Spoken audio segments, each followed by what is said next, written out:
In Memphis, nothing comes easy, and that's exactly how we like it. This is a city built on hustle, on heart, on grit. And at Carway, our rides are built the same way. Tough, reliable, ready for the grind.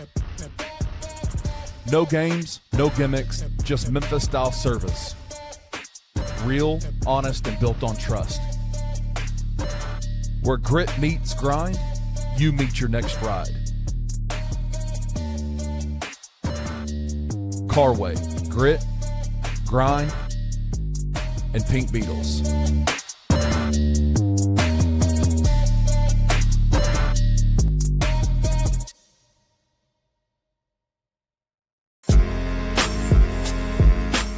In Memphis, we know a thing or two about resilience.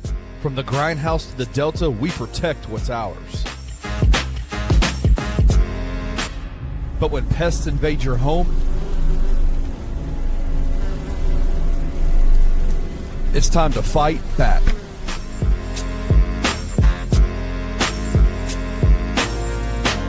Grade A Pest knows how to handle what crawls, flies, and bites. With local experience and guaranteed results. I'm Reggie with Grade A Pest Control. We service the Memphis metro area. That also includes DeSoto and Fayette County as well. Grade A Pest has the entire Mid-South covered. So if bugs and pests put you to the test, let Grade A solve your problem.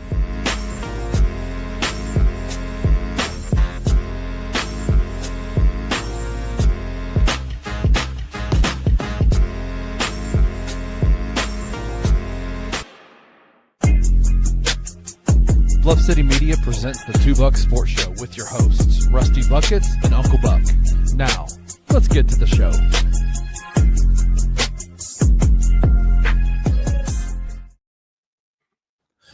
Welcome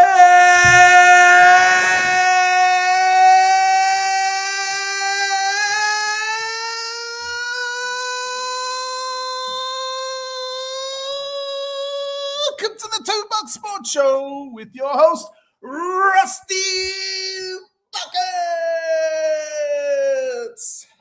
What's going on, everybody? Happy Thursday. Happy trade deadline day to all those that observe. We are all anxiously refreshing Twitter, refreshing ESPN. Group chats are popping off today.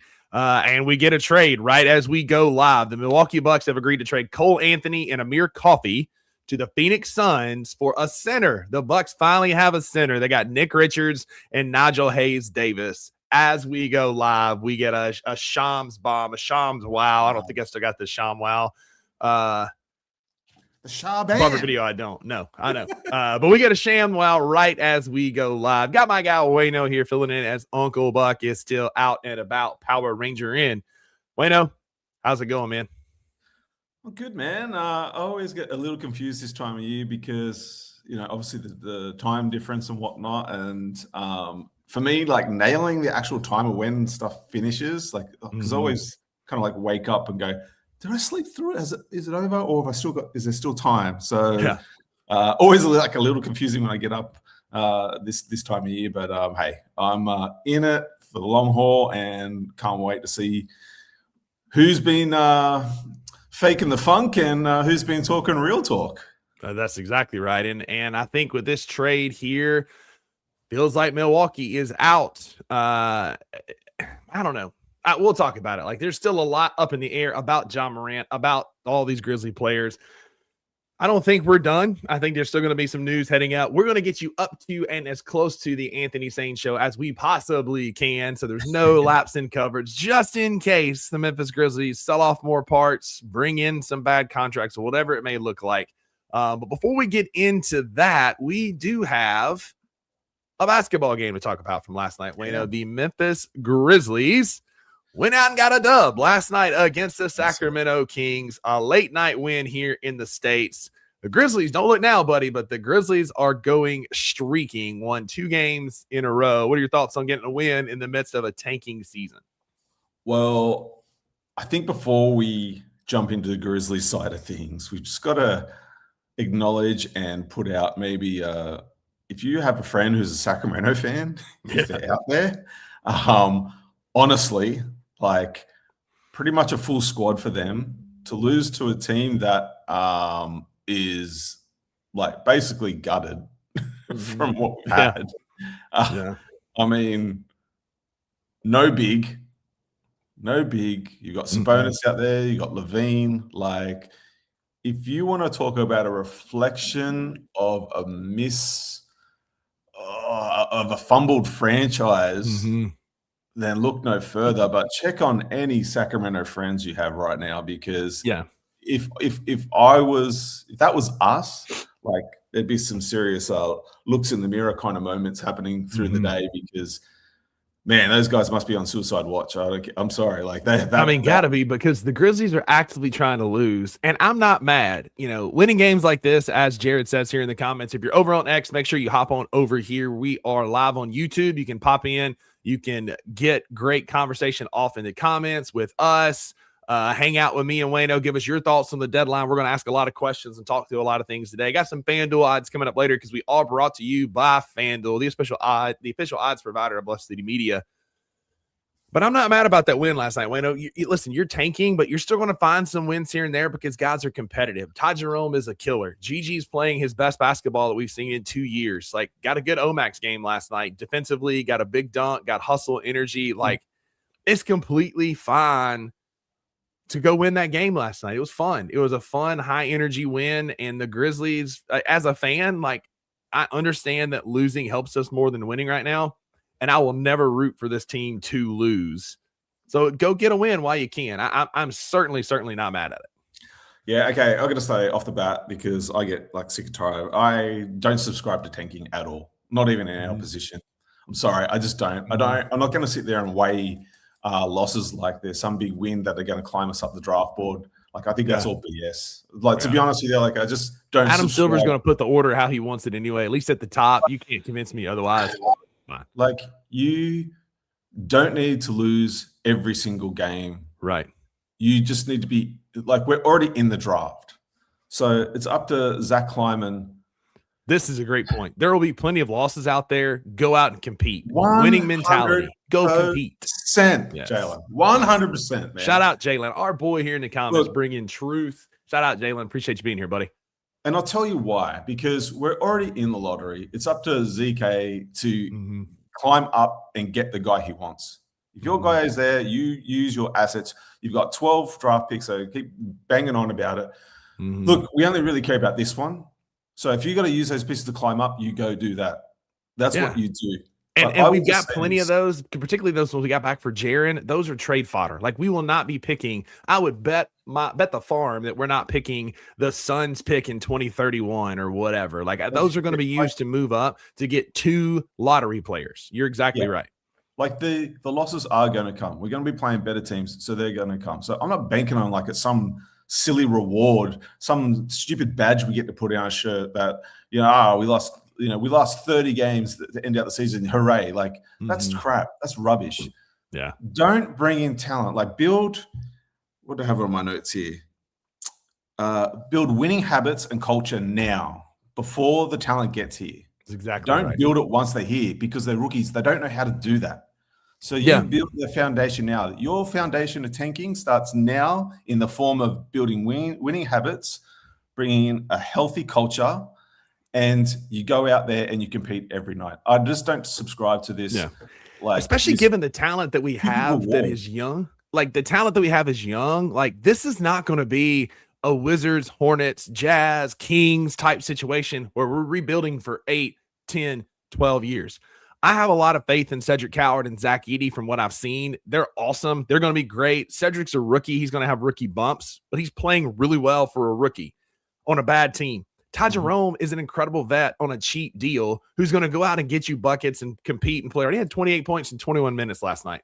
And so I agree. Once you get in that cycle of tanking, it is so hard to get out of it. That's what builds terribly managed and ran franchises. And I refuse to believe we're going to be one of those. So why would you go out and develop, that's a great point, losing habits when we're only going to be down in the cellar for like 1 to 3 years at the most as we're rebuilding? And there's a real chance. I've seen a couple people at X saying this, and I agree. You get the right pieces in the draft, you keep these guys healthy who we have, and we could be fighting for the play-in next year. Dude, I am still all in us making a play in this season. Like, I'm sorry, like I know that might sound like fairy tale dream, like Cinderella story or whatever, but like build winning culture now, because we have had over the past at least 2 seasons anyway a really toxic culture, and it's nice, and I think that's what was kind of nice and kind of good to see, even on the guys we still had on the roster yesterday, was like some of those dudes look really happy, man. Yeah, no doubt. Like generally happy, like a little bit of a like. I mean, look, Jar's still sitting on the bench, so there's still that kind of like awkwardness a little bit, but it's like no, this is kind of like a turn the page moment after that Jaren trade. Sucks to see him go, but a necessary move. But like, yeah, I just don't believe in like we get the guy who we want to get in this upcoming draft. Like, I don't want him coming in with a losing mentality. Like, I want the culture and you see it happen habits already in place. So when he hits the floor, he hits the ground running, and it's not a case of like you see all the you know what the prime example is Sacramento Kings, okay, and teams like that, that are constantly in the high lottery picks season after season after season. It's because a tanking culture only breeds more tanking. Exactly right. And we see that with the Kings, and then you see that with players. It's a good point about building losing habits. Like Bradley Beal lost forever in Washington and then couldn't be part of a winning team in Phoenix or the Clippers. And like, it's hard to snap out of that funk when you've been on such bad teams. And so go out, compete. And I'm not sitting here saying that we need to be like devastated over every loss and overly elated on a win, but I'm the most competitive person you probably know, and I am okay with a competitive effort and it still being a loss. Like, that's completely fine, but I'm not going to be rooting for us to actively lose. I'm going to be consistent. Last year I said the same thing. Like, I was very pro make the play in, play high leverage basketball, because that's how people get better. And that's what we did. And I'm going to be hoping for the same thing this year. That's the perfect example, right? We talk about like, the core guys we want to keep from this unit moving forward. Like, I want as much experience for Coward this season as he can get. Like, talk about building resistance with these guys we have right now. Like, even if we made the play-in and got bounced, like I want them to have that pressure, Pressure builds diamonds. That's it, man. And I don't like, we won't harp on the game too much last night. Good win. Ty Jerome had 7 assists, 0 turnovers. Gigi had 7 rebounds. It was great. I don't know what an offensive foul is anymore, because DeMar DeRozan absolutely clocked Ced in the chin with an elbow, and they called it on Ced somehow. Like, that is befuddling to me. They said that, and they even challenged it and said the defensive player moved laterally. Like, I didn't realize that a lateral move by a defensive player was illegal, A. B, every other time I've seen somebody get elbowed in the face, it's a foul on the elbow, not the elbow E. That was crazy. I wish we superstar call. Yeah, I mean, I'm glad. I mean, we challenged it, and it's still, they were like, he moved laterally and initiated illegal contact. Like, buddy, miss me with that, man. What a terrible. I don't know what an offensive foul is anymore. But as we start to kind of transition off of that, there is more breaking news. The Milwaukee Bucks, according to Shams, have indicated to teams that they are keeping Giannis Antetokounmpo through the trade deadline and will start making other trades. For example, they traded Cole Anthony and went and got a center, Nick Richards. So it doesn't look like Giannis is going anywhere this season, which also makes a ton of sense. And what I wish we'd have done with Jaren, like, the longer I've gotten away from the Jaren trade, the more upset I've kind of got. Not that we traded Jaren. Yes, like, the fan in me is upset that we traded Jaren. But I think if we would have done what Milwaukee is doing and given Jaren a farewell tour throughout the rest of the year and then shopped him this summer, Jaren would have got a much bigger haul in the offseason than what we got from Utah, especially if we're going to sit on Ja Morant now for the rest of the year and he doesn't get moved. And I guarantee you, if he doesn't get moved, he's going to get shut down for the season with elbow inflammation or chronic toe or whatever. They'll come up with some BS thing. And it's just like, it frustrates me, Wayno, that we were in such a hurry to move Jaren, and we could have gotten a lot more for him in the offseason, especially now that we're not going to move. If we don't move Ja today in the next less than 3 hours. Yeah, look, I mean, I said on yesterday's show when we were sort of touching on Jaron. Oh, that sounded wrong. Let me rephrase that. Ain't nobody touching nobody on this show. No one's touching Jaron, okay? Relax, guys. I said yesterday when the motions were a bit raw, and I still sort of stand firm on this. I just thought it's never a good feeling to see like long stay guys that you've grown attached to, no matter how you really feel about their game or whatnot, when they leave. But I did just feel like the return wasn't what I was expecting and what I really wanted for us moving forward. I really did feel like I don't mind sort of giving up everyone else, but not to get like, it's tough to say. Just like a familiar young talent back.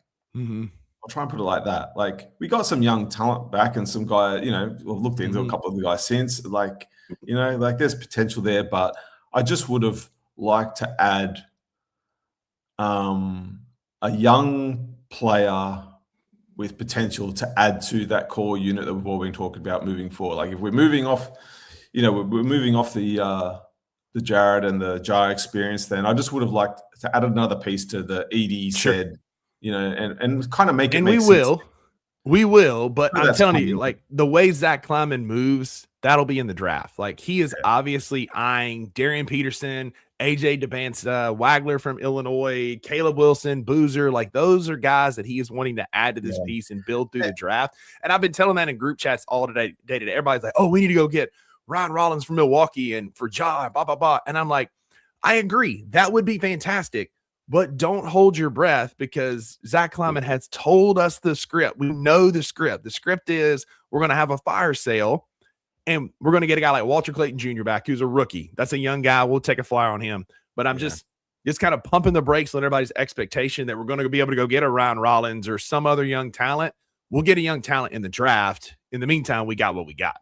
Yeah, and look, I guess it's just my personal take of like, as an NBA fan since I was like 6 years old, which sounds crazy when you say it out loud, actually. I just don't like banking on the draft so heavily, like with the expectation it's going to fix everything. Like I just don't Boston feel like Celtics are trading Chris Boucher to the Utah Jazz. Another trade just came through. Doesn't matter. What is Utah building? What are they doing? I mean, what?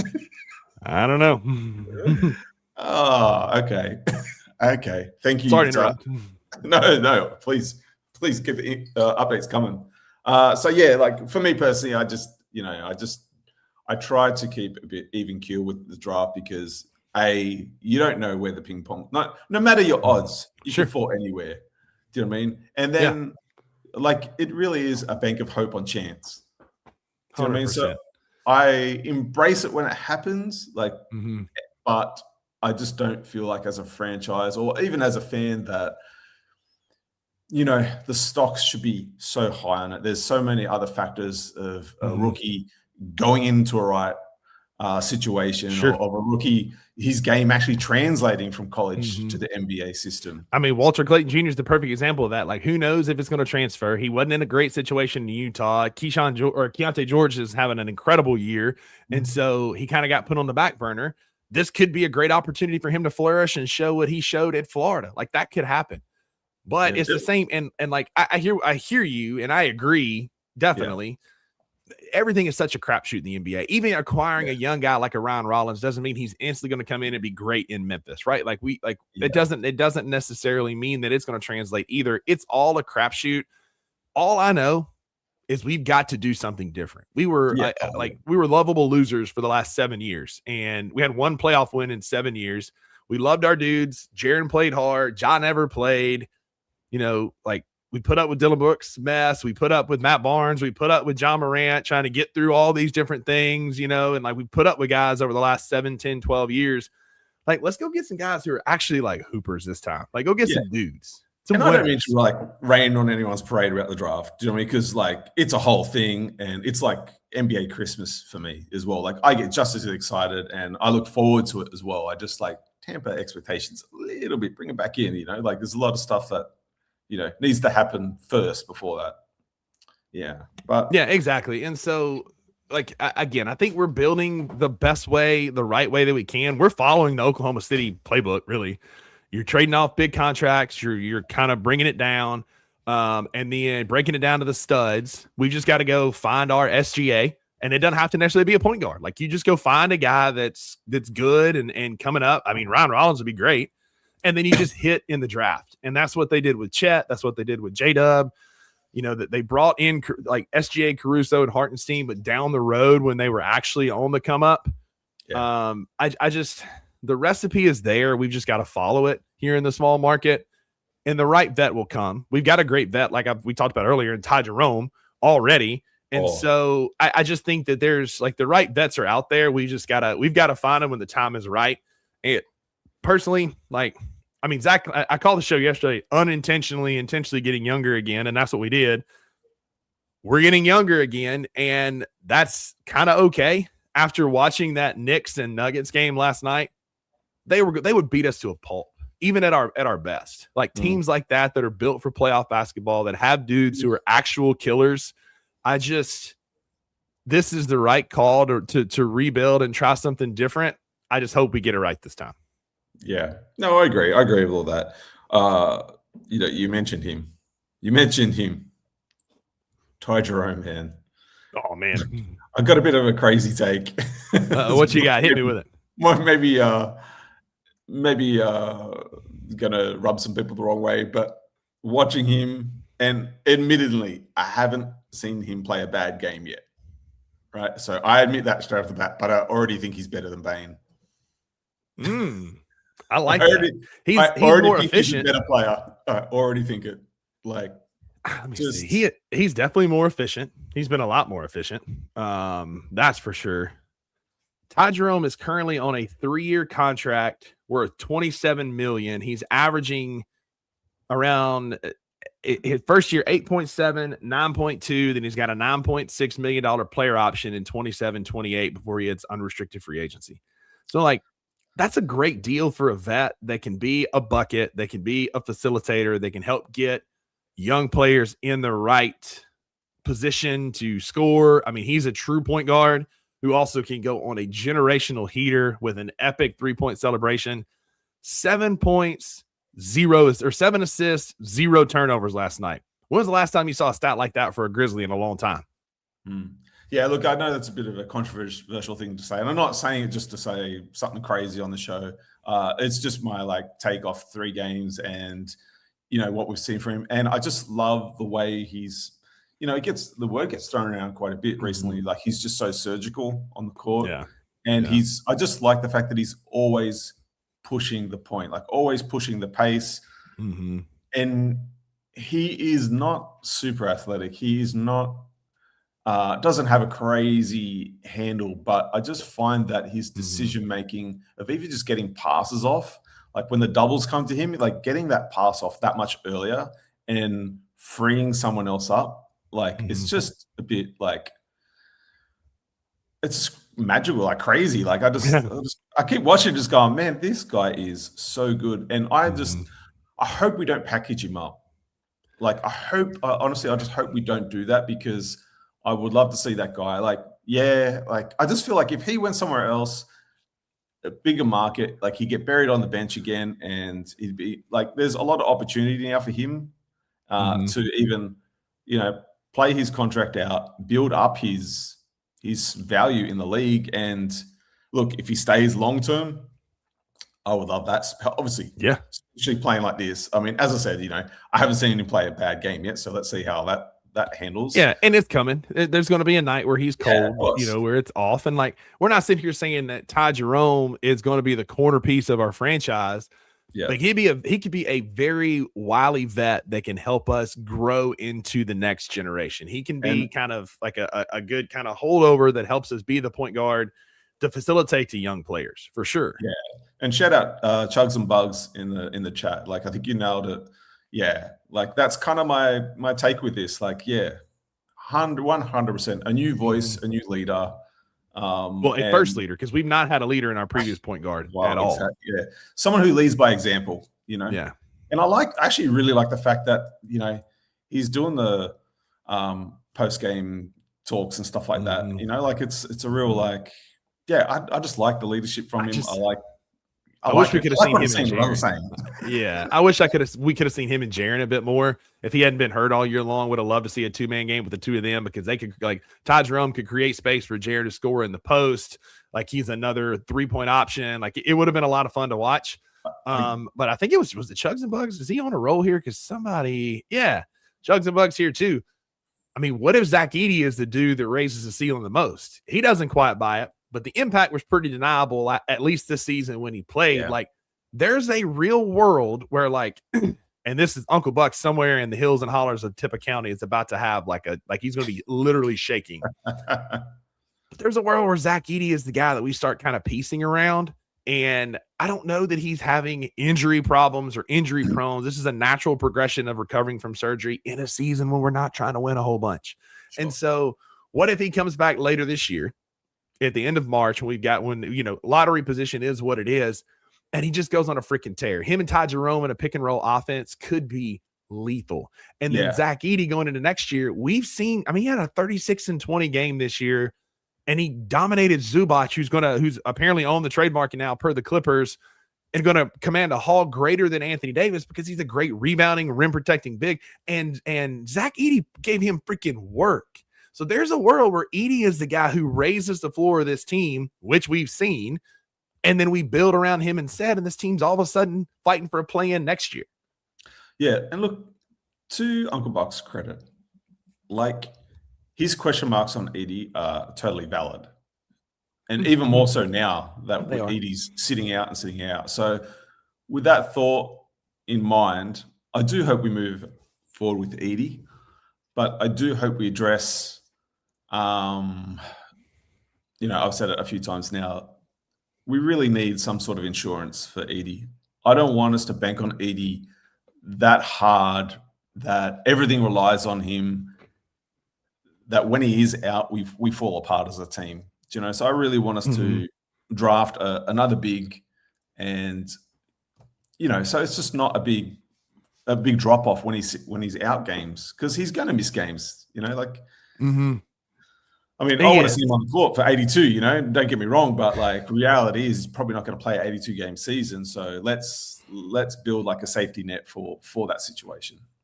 Yeah, and I think if we were, I've said this all along, like, I think if we were,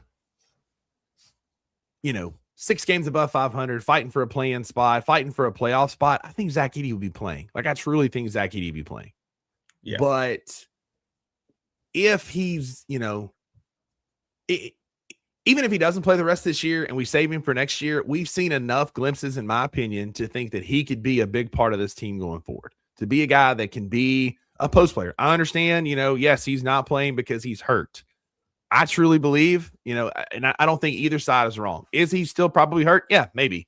Are they holding him out of an abundance of caution / to make sure that we don't get that competitive demon that we saw for those 7-8 games? That's also probably true. And so, like, I'm taking that with a grain of salt. I'm not going to put him in the Ja Morant, like, category of injury prone and going to be an injury prone and injury issue until we see it for multiple years.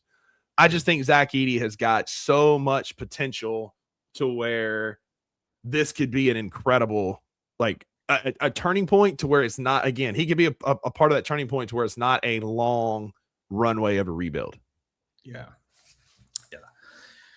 I agree. I just want that insurance moving forward.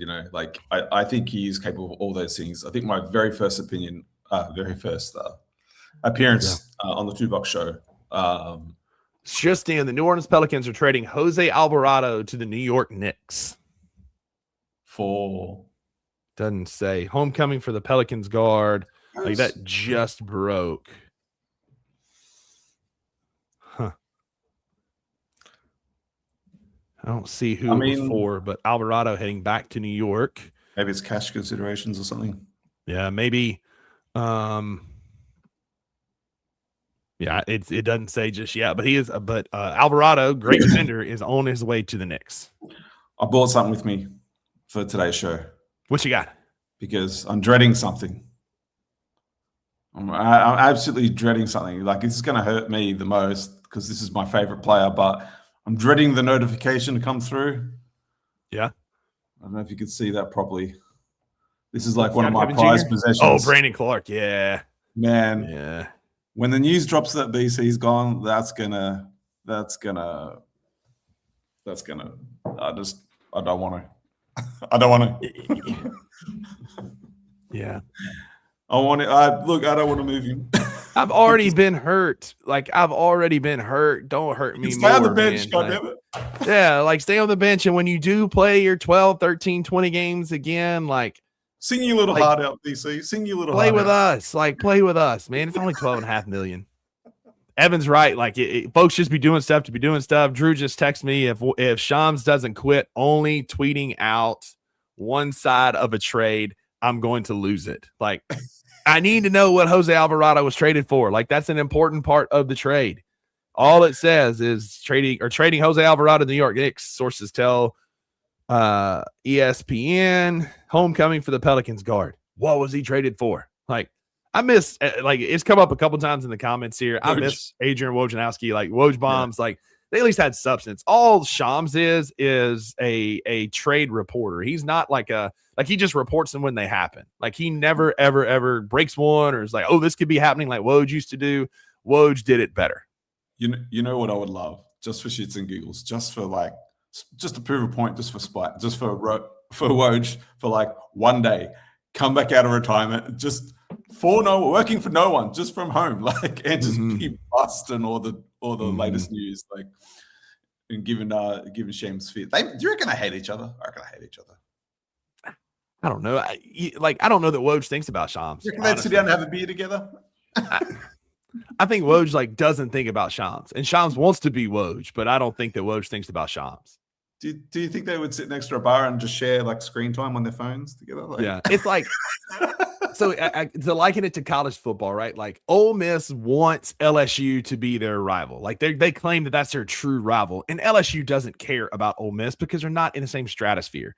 Ole Miss is Mississippi State's rival, and Mississippi State is Ole Miss's rival, contrary to what they want to tell you. And it's the same situation here. Woj is on a different level than Shams, and so I like they may not be friends, but like Woj does not concern himself with Shams. That's for sure. Yeah, you reckon when one of them passes, like, they'd show up at their funeral and just kick dirt and That's it. That's it. Like, Woj looks at his phone and sees a Shams notification, just goes, Try and keep up, young buck. Try and keep up. I am so bitter. I am a bitter old man, guys. Like, it's just the fact that I said that out loud, ridiculous. It's funny. So, like, looking at the trades so far, we've had quite a few. There's been so many things that have happened. Giannis isn't going anywhere. Like, what are some of the trades that you're excited about, or some of the trades that don't make a lot of sense to you? Like, what comes to mind first? Here it is. The Knicks are sending Dalen Terry 2 second-round picks and cash to the Pelicans for Alvarado. Shout out Kirby Allen helping us out, doing the Lord's work. First time I've seen you here. Appreciate you being here, Kirby. Awesome name too. Love Kirby. Yeah. That's a great name. Yeah. That's cool. That's cool, I guess. Yeah. What trades have you seen that, like, intrigue you, I guess, the most? Oh, well, I said it on our group chat the other day. I think I've just found my my new league pass team, which had been like the Charlotte Hornets for the past 2 seasons because they're just fun. But I mean, the fact that Atlanta Hawks have 3 Aussies on their squad now. Yeah. And they don't have Luke Kennard anymore.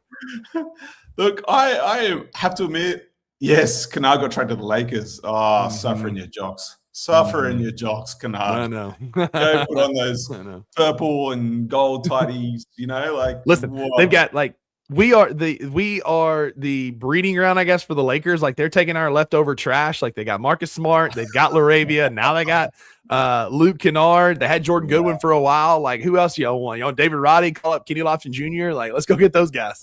Yeah, 100%. Yeah, so Atlanta Hawks look fun and they look like they're making a lot of moves. I will have to say, though, a little bit surprising. I mean, they feel like us a bit with absolutely no bigs. Mm-hmm. at least we've got some bigs injured, but the Chicago Bulls are kind of making it make sense. Well, if they're going to play a bunch of guards, it's like I don't think they got anyone over 6'9". I think I read yesterday. That's what I'm saying. So like they just got a bunch of guards. Like they literally like, is Josh Giddey going to be the 5? Like who's going to be the 5? But I kind of like the moves they have made. I don't know about. I think Colin Sexton fits in Chicago. I think he's a bull in a china shop. He might as well play for the Bulls. I like how he plays downhill. I've always been a fan of Colin Sexton. I'd call for him to be on the Grizzlies last year. I don't hate that, but like again, like who's going to play in the post for him? Yeah, the other kind of head scratcher for me is the Charlotte Hornets. Actually, I'm not too sure what they're doing right now because they're just bringing in a whole lot of guards, and we spoke about them I think maybe last week, and we were talking about like some teams that you don't need to make the big swings all the time. Like sometimes you just got to let what you got cook. And I just felt like, I don't know. I just don't like, is it just like, I mean, I just don't get it. I don't get all the extra guards. Is it this like a safety net for Melo? But I mean, I didn't hate Sexton over there too. I thought he brought a real toughness. So, and then you get Tyus Jones, who has been awful since he left Memphis. Like he wasn't good in Phoenix, he wasn't good in Washington, he wasn't good in Orlando. Like he just hasn't been good. Do they have Conley right now as well? And they've got Conley, who's very likely going to get bought out, but they do have Conley as well. Like I don't know what they're doing. I'm looking at the Bulls roster. They've got Yabusele, who's 6'8". Ousmane Dieng, who they got from the Thunder, is their tallest player at 6'9". They've got Jaden Ivey. They got Drew's favorite player, Anthony Simons. Chicago is putting on a masterclass of what not to do, I think, because they've still got no draft picks back. They're still just swapping player for player. Like I don't know that they've gotten any very much draft picks of substance. I think they've gotten a few, but draft picks of substance. If I'm wrong, Chad, help me out. But like, I don't know what they're doing in Chicago, and I agree with you on Charlotte. I also I kind of don't understand the Golden State Atlanta trade. Like, I don't have the same level of love for Jonathan Kuminga as a lot of people on our network do. I think he's a fine player. I think he's, he's got potential. Part of me wonders, like, is there a reason that Steve Kerr didn't play him other than maybe he just didn't like the guy? You just hit the nail on the head for me because, we've definitely seen Kuminga really hurt us in the past and play and he looks good. So there is that whole thing of the potential and what he could become. When he's locked in, he's actually quite good defensively. He could be quite the beast on offense, as we've seen and tasted in the past. But there is that kind of element of what the Golden State Warriors are, what they need, especially in this later part of Curry and Draymond Green's career. Like, why aren't they playing him? That's kind of my thing. Because for me, it can't be as bitter as Steve Kerr and them getting their nose out of joint about a young player asking for more playing time. It just feels like there's got to be a bit more to it because kind of all the things they're after, it feels like his potential could fill. So is it just more they really wanted to win now? I mean, the whole argument I've heard is that Steve Kerr wanted Wagner in the draft, as many people did. I think we probably wanted Wagner in the draft as well. They went and got Kuminga. Obviously Kuminga's developed and looking pretty good at some stages. They asked for more playing time, and they've bucked him back on that. And then these weird, just seasons of. I just don't understand this season because they re-signed him. Why not just move off, use that money elsewhere? And now they got to pay it because they shipped him off to Atlanta, where I'm looking at their depth chart. You got Jalen Johnson at power forward, who is definitely better than Jonathan Kuminga. You buried Asa Newell deeper on the depth chart, who is a promising young rookie out of Georgia. He's kind of been a rookie, averaging almost 7.5 points a game. You got Okongwu at center, who's been a good center for Atlanta this year. He's played well above his skis. You got Jock Landale now, who is known as a good backup center in the NBA after what he's done in Memphis. Too soon. I know. Reese Shea, Corey Kispert, but you got Buddy Hield and Naw as your 2 guards. And so, like, Nickeil Alexander-Walker, 3-and-D guy. Buddy Hield is a 3-point assassin. You've got some shooting with Buddy Hield, Corey Kispert, and CJ McCollum coming off the bench. I guess they saw, like, I understand that part of the trades because they saw Dyson Daniels not make a 3-pointer for, like, 13 weeks or whatever it was. It was it was at least 10 weeks he didn't make a 3-pointer. And now you've got plenty of shooting, but I don't get again, like in a crowded front court, Kuminga to Atlanta just doesn't make a ton of sense. Now he may go there and be awesome and replace the Okongwu and be starting at the 5 but other than that, you're going to be taking, are you going to be taking minutes away from Jalen Johnson? Because I wouldn't be. Jalen Johnson is amazing. Yeah. Yeah, I agree. Like I don't get that at all. Like just that feels like a weird fit, almost as weird as a Kristaps Porzingis fit in Golden State. Like that dude rarely plays. Your front court is now, when he does play, is now Draymond Green out for the rest of the season as well. Like I don't think he's played much at all. I don't know that he's out for the rest of the year. It wouldn't surprise me. But like it's just such it's a weird front court. Yeah, I suppose like in a weird way, it's like the trade is like a sideways trade because Kuminga wasn't playing and Porzingis not going to play this season. So like, what are we really doing? You know, because he got that weird illness, but they won't say what it is, but it's a weird illness. I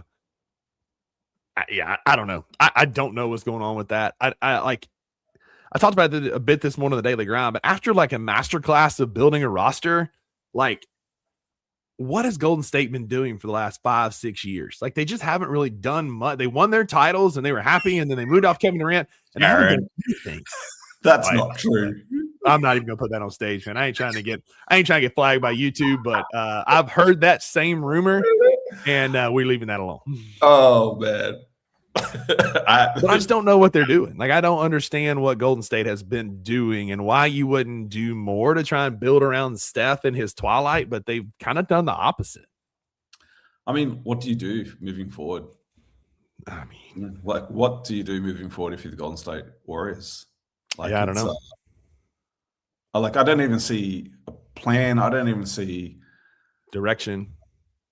I mean, even if I'm a Warriors fan, I'm looking at next season. I'm like, this feels like it's just going to be more of the same. To be honest, like I think you kind of really got to see why he has a lot of value. What you're going to get for Draymond Green. Like I know, I think they've officially put his name out. Look, I'm just not a fan of Mike Dunleavy as a GM at all.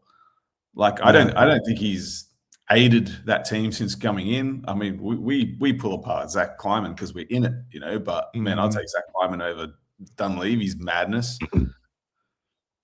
Yeah, agreed. Like Zach Kleiman at least hits in the draft. He at least finds some dudes. Like, are you going to hang your hat on Pods as a good find? Like that dude's just weird and annoying and not that good. And I don't get the love for Pods that some people have. Now with this is interesting, and I'm curious your thoughts on this. So now that Milwaukee has said we're going to hang on to Giannis, like not getting the deals that we want, they've shipped out Cole Anthony. They've still got Ryan Rollins that can run point, but does this make a Ja to Milwaukee runway a little bit more clear? Maybe I'm just so annoyed with Milwaukee. This is like, you know, when you're single out in the town and like a hot chick walks in, she's like walking past, touching, and you know, and you're like, oh, this is heading somewhere. And then a boyfriend walks in, picks her up, and takes her home. Like, what the heck? Yeah, what the heck? Like, what an absolute tease, Milwaukee. Like, and like, wait a day, everyone. The thing I do like seeing though, like this time of year, is you know, when a big name is available like this and everyone's holding off, I do like seeing those first teams crack under the pressure because like reality set in, they don't have a shot. Do you know what I mean? Like, so I really find that like quite kind of amusing. Does this open the door for Milwaukee Jar? I think was a question. Oh, man, I don't know. It's all going to come down to package, best package available. Jar, like that's it. And you know, I don't know. Do we really want to get people? The problem is people are going to shout out Kirby Allen saying Jada Milwaukee looks likely according to Michael Scotto. Like I get it, but like Memphis fans need to be realistic that if we do trade with Milwaukee, we're likely not getting Ryan Rollins. You're going to get Kyle Kuzma. At most, you're going to get Bobby Portis because they're both big contracts that Milwaukee probably wants to move off of. And I'd be fine with Portis. I want nothing to do with Kuzma. But I don't, if you're truly, we are on the tank. We are trying to jockey for lottery position. It is what it is. We're not in a rush to trade Ja. We're not in a situation like Trae Young in Atlanta where we've got to move off of him because of we still got him under contract for 2 more years. And so I've been screaming this all season. Like, why rush out and trade Ja Morant right now when he is at an all-time low of value? Yeah, agreed. Like AC Sorelli, it heard me. Like I like Portis. Like Portis could play 4 or 5. He could play the 5 for us for the rest of the year, but Santi at the 4. Like I'd be fine with that. But like, why would we go trade? Shout out anybody but Kuzma. I agree. Like I will be actively cheer for the Grizzlies, but when Kuzma gets the ball, I'd get real quiet. But like realistically, like right now, you're not going to get much for Ja Morant. And in the summer, heading into the draft, that's when players' value kind of peaks. And there's going to be somebody out there that's going to say, you know, I could fix Ja Morant. I could fix Ja Morant for a late first round pick or for a couple of, you know, young players and take a chance on him more so than today when we have no leverage with Ja Morant.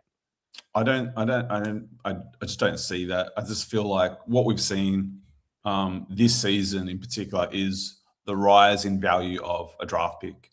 Like majority of these trades that have gone down have all been second rounders. No one's willing, and it might bounce back, you know, especially next in this season. Draft.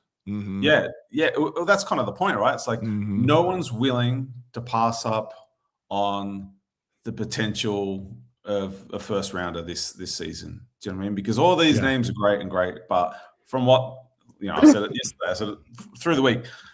There's people who cover the college scene much more heavily than I do. So I rely on those guys. And those guys are all echoing the same thing, that this is like one of the strongest drafts. So no one wants to miss out on their chance. And like, that's kind of the fun of this, right? Like the trade deadline is before the draft and not after. Yeah.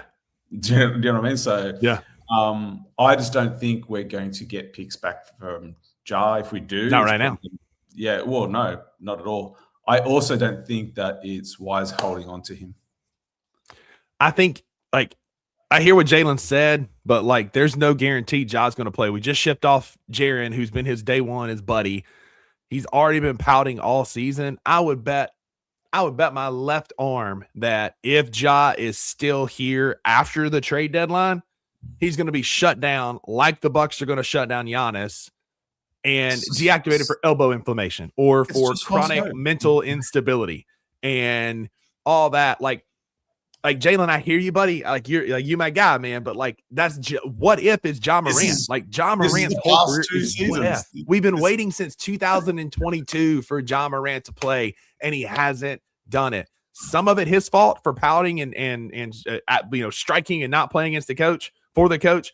Some of it's not his fault because he's injured. He doesn't take care of his body. Whatever the case is, like he just can't stay healthy. And so I'm tired of the what if with Ja Morant. Like I'm done. Like if Ja Morant had just been playing, like Uncle Buck said yesterday, if Ja Morant just plays freaking basketball, we're having a whole different trade deadline. We're going to see what little piece we could get, if anything, to tweak for a playoff run.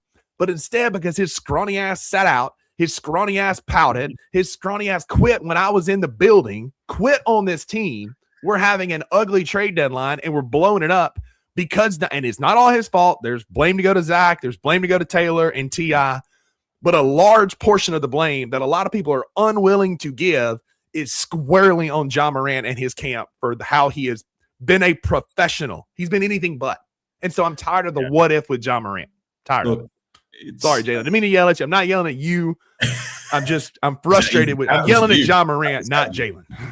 Sorry, Jalen. Just let the record show. Did you kick his cat or something? I don't know. Like what happened? No, Shelby's right here. She's fine. She's beautiful. She's fine. He didn't hurt Shelby.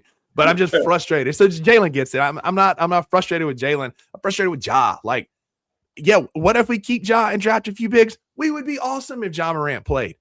But I would bet very, very unlikely that Ja Morant ever plays for the Memphis Grizzlies. Whether he's with us like for the rest of this year or for the next 2, I don't think he plays much at all. What's that saying? You either die a hero or live long enough to become the villain. Yeah. I don't know, man. I'm tired of the what if too, because like as my grandfather, my papa has always said, if a frog's had wings, his butt never would touch the ground. Like that's all ifs and buts are good for. Like, and like all it's been is if with Ja Morant. Look, this season, if anything, if you want to like take away some pull-aways from this season has been one, I think, of a silver lining in the most hurtful way. And I say that in regards to we've really seen some true colors of guys who we hold real stock with. So Ja and Jaren. So I'll touch on Jaren first. Like we really saw he had a real opportunity this season to take the team by the reins and really, solidify himself as a leader on the squad. And he is a leader in some ways. He really is. But he's also, we saw real quick that he wasn't the guy we can throw the ball to and for him to put this team on his back and carry us through to wins. Like that is evident. That's it. And that's Jared it. looks fantastic on a stat sheet. But if you watch the game, like you'll sitting there going, where did he go? Yeah. And then some of the, like these boneheaded plays, and I've never seen a player get fouls on like a jump ball. I know. Back to back, back to back games. Like, crazy. So like, some real hard silver linings. We really saw who our leaders were or weren't this season. We jumped to Ja. I mean, everything he laid out, everything we've seen.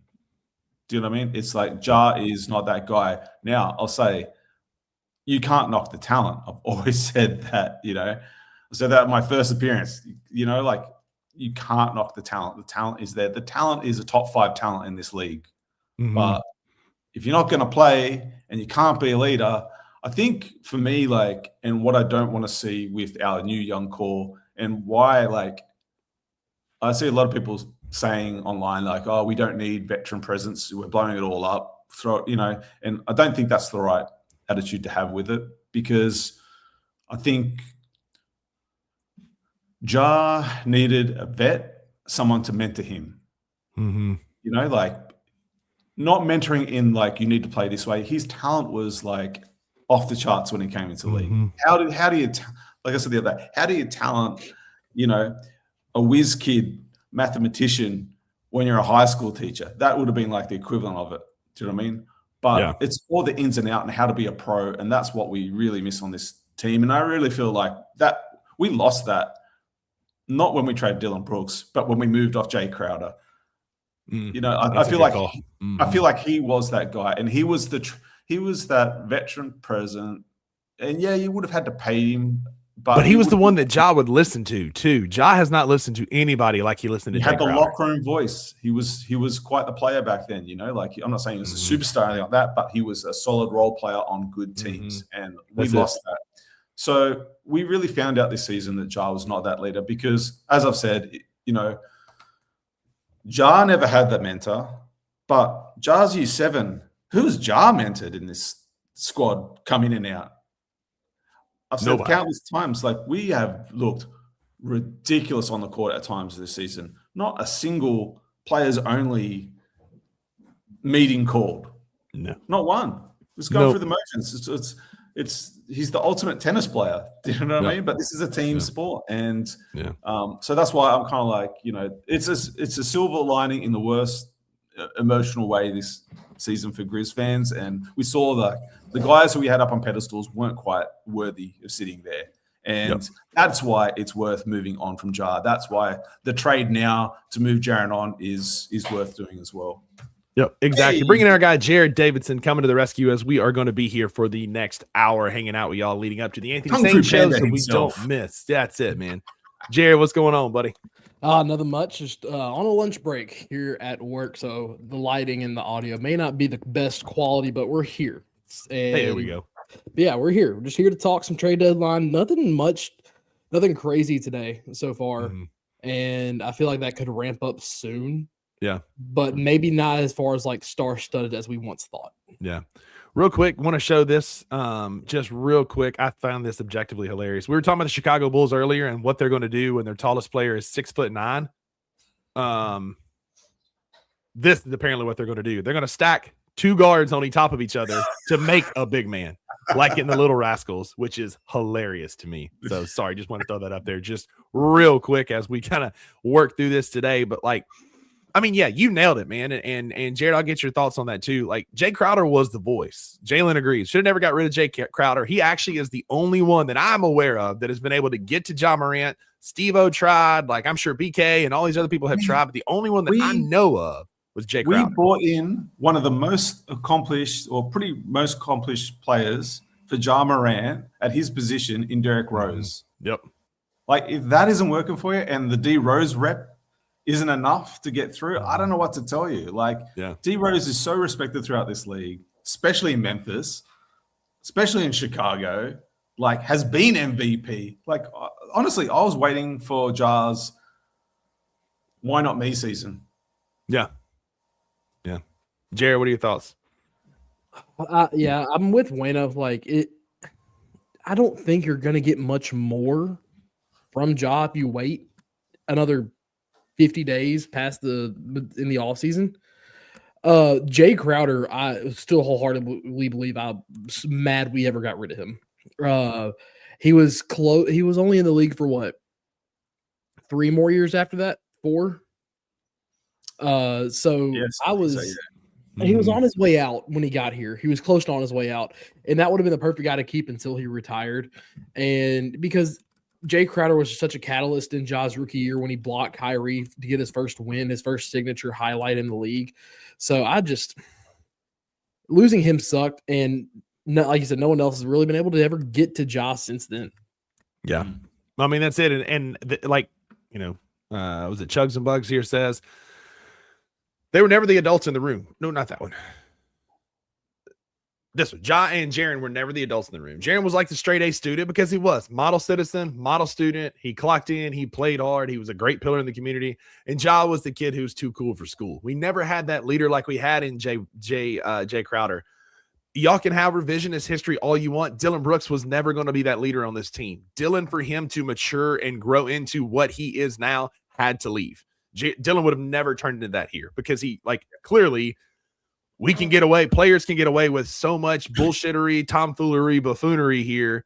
I see Ja Morant that was never going to, he was never going to turn into that leader. So like, wasn't going to be Dylan. Steve-O tried. We had a players only meeting and on that road trip. And what happened the next night?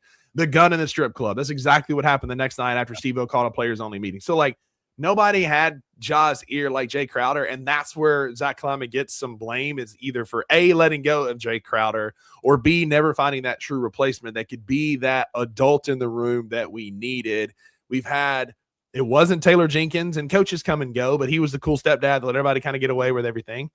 And it's just, we're seeing that now. This is a byproduct of not surrounding Ja Morant, who's a very immature individual and basketball player, with a guy who can be the voice of reason. And that is like a valid point to an extent, because we are talking about young men here. And like at some point, and you guys have experienced it, like I think most people in the chat here, I think we're all, in this range, it's like sometimes there comes a point where it becomes of relying on mum and dad. And you have to stand on your own too. And your decisions are your decisions. And do you know what I mean? Like it's like, and that's the thing with Ja. Like, yeah, we can sit here and talk about like Ja not being like, I'm not looking at this as like a total ZK issue. It is a problem. Like, it is in hindsight something that like we should have maybe addressed. And I also think, Zach Kleiman was quite a young GM as well. So maybe, he's learned a hard lesson about this. He certainly tried to bring in the veteran voice in the locker room since then. But I mean, at some point, like, you're a grown man. Like, how old is John now? 26. 26. You're 26 years old. You can buy a beer. You can legally hold a gun. You can walk into a bar. You can get behind the wheel of a car. Still too soon, right, with the gun? Yeah, okay. You know, like you got, as I said, like I can't remember anyone Jar's mentored on this squad. And would I want them to? And I think that's why you got to move off Jar. Like I just, you know, like I don't want a man child. I mean, listen, you can't turn the page on this era when the face of the franchise is still on the team. What were you going to say, Jared? I mean, going to the point, like, I want to go back to the Dylan Brooks point that was brought up. It also takes the right coach. Dylan didn't flourish into who he is until he got under Ime Udoka in Houston. And Udoka has all the flaws outside of basketball that he has, but the dude is probably a leader of men. He's a leader of men. He's a leader of men, leads by example. He will get up in your face and yell, and he will coach you hard to a point to where, like, you're like, dude, this dude is psychotic, but he's like you said, he's a leader by example, leader of men. And once Dylan got under that, we started to see the flourishment of Dylan Brooks. And so it takes the right coach too. 100%. Yep. And I'm not mad at us moving off Dylan Brooks, because at the time we're talking about a young Jaren Jackson Jr. We're talking about a young Ja Morant who was super explosive, and Dylan's talking about he wants more shots. And we just watched 2 seasons of him shoot us out of games. Like, do you know what I mean? And like, to Dylan's credit, like, he is a hard worker and sets the tone defensively and brings a toughness and adds to a culture change of toughness. But he needed to move from Memphis. He needed to learn, exactly like you said, under like a real coach, you know, where he really was on the pecking order. And look what happened in Houston. They moved off him. Yep. So it's not like he's the golden child answer to everyone's dreams. No, he's bounced since then. And he's flourishing now in Phoenix, and I am super happy for him. Like, well, he's flourishing because Book's been hurt, and he can take 27 shots a night, and he can get these big points. And so, like, he has been the number one option. And when Book comes back and is fully healthy, he won't be having these kind of nights, and the old Dylan Brooks will come back. Now he's matured and grown a lot.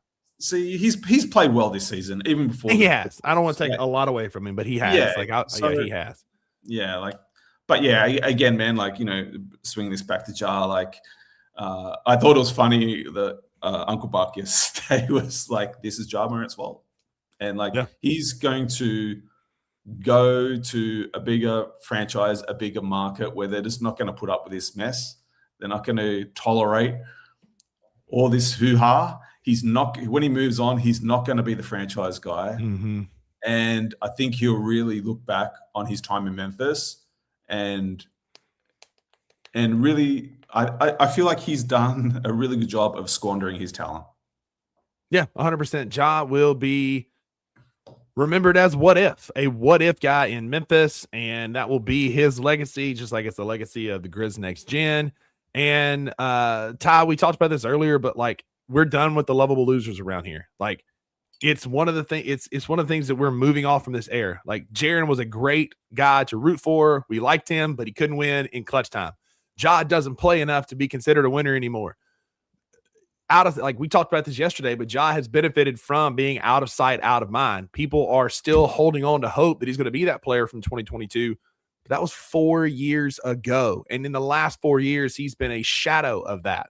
And so, like, if he sticks around, he's not going to have some big resurgence in the back half of the year where he has a change of heart and it becomes, you know, this great pillar in the community who plays, who's consistent, who's on the court, and a good teammate and a leader.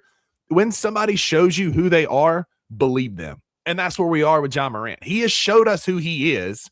It's time that we believe him. But I don't get there are like, I'm not going to call out names, but there's another podcast. There's other dudes. There's faceless bot accounts that are just going to war for Ja Morant on Twitter.